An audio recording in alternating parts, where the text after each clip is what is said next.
A lot of local Republicans contributed a lot of money and worked their tails off to get Alex Miller elected state representative last November.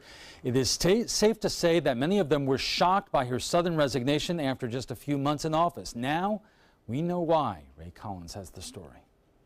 I've always sort of wanted to be in the State House. Even though Alex Miller runs a family business and is a single mother raising 2 teenage boys, she still thought she had time to do it all. She ran for office, she won, and then she found out some valuable lessons she says she wishes she knew beforehand. I knew that session was 60 days long. I'm not sure that I was really aware that committee weeks were 4 months long. And then with special session, it really winds up being about 8 months out of your life that you're moving back and forth from Tallahassee to home. But it wasn't just the extra time that caused frustration. Miller says not voting for the eventual party leadership and voting out of lockstep with the majority of Republicans on key issues like abortion caused her to experience a chill from her new colleagues in the State House. When you go up to Tallahassee, you have to fall in line very quickly. And I went in with the understanding that it was a top-down, not dictatorship, but it was a very difficult, challenging place if you have any sort of outspoken ideas on issues that you may not be able to vote in line with leadership. And if you don't, I was told that you would be punished, but I didn't realize it would be so severe.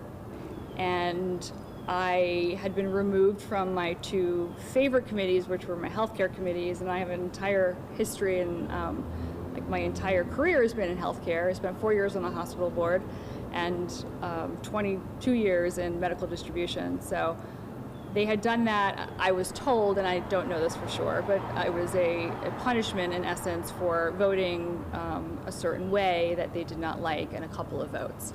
So just months into her 2-year term, Miller surprised everybody and quit. When somebody first told me that you had resigned, I recall the morning, and their follow-up was, boy, somebody must have had something on her.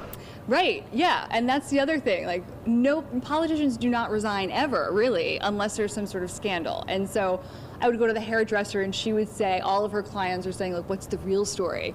What really happened? And I say, like, it's really, I'm really boring. There is like no scandal.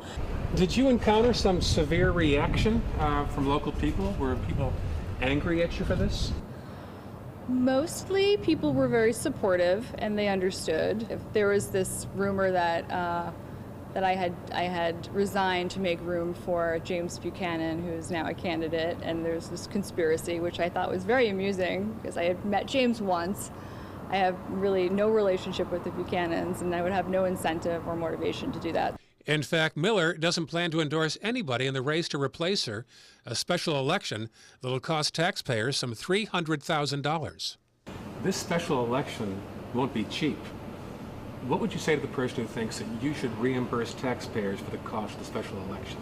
I apologize for whatever expense it does cost, but it's really just the cost of politics in Florida. We certainly waste money in several other areas. You were there for a short time, but you got some quick insight into how the system works. As a taxpayer, should I be frustrated about how things are working up there? I think it's not much different than what I imagine it to be in Washington. There's a lot of waste. There's just a lot of wasted time and a lot of power among a few people. And so you really have an entire house or whole chamber full of people that just press buttons when they're told to press buttons. And if they don't press buttons, they will have consequences. So much of the decision making is happening within the lobby corps and within staff because you have term limits. So what term limits does is it forces people to try to acquire as much power as quickly as possible, which often is associated with having to work with lobbyists. Make no mistake, Miller says she is done with politics, doesn't have the personality or the patience, preferring instead to grow her family business and get involved in local charities. She says she's glad to have had the experience, but feels bad about the expense and frustration she caused. in certain circles. Do I feel badly about leaving my term halfway through? Absolutely. I feel a lot of guilt over it. But it was the right decision for my family. In Sarasota, Ray Collins, ABC7, your Suncoast News.